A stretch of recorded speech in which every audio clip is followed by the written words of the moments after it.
And on Thursday, Butte police released details about Wednesday's 9-hour standoff and hostage situation aboard a bus. MTN's John Amy tells us how police were able to end this tense standoff with an armed man who claimed he had a bomb.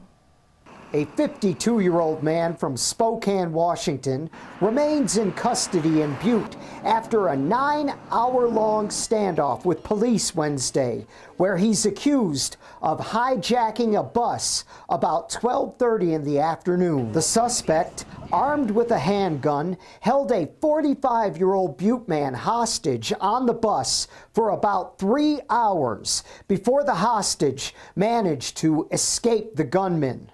It made for a tense standoff. Anytime you have a guy who's got a hostage, a firearm, he says he has explosives, that's a bad situation.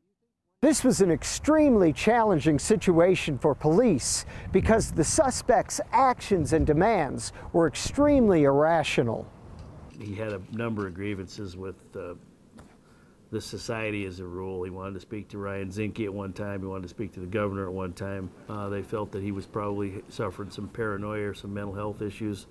Police credit the fast actions of the bus driver, who after escaping from the bus, went around to the rear and disabled the engine so that the suspect could not drive away. He did a great job with disabling the bus and then helping us throughout the incident, so he's certainly one of the heroes of this whole thing. By the time the standoff reached its 9th hour, police found an opportunity to try to end it, so they shot tear gas into the bus. He left the gun in the bus, and then of course the OC-10 and the tear gas started taking effect on him and pushed him right out the front of the bus where he was given verbal commands to take off his clothes so we could determine whether he had anything wired to him or not.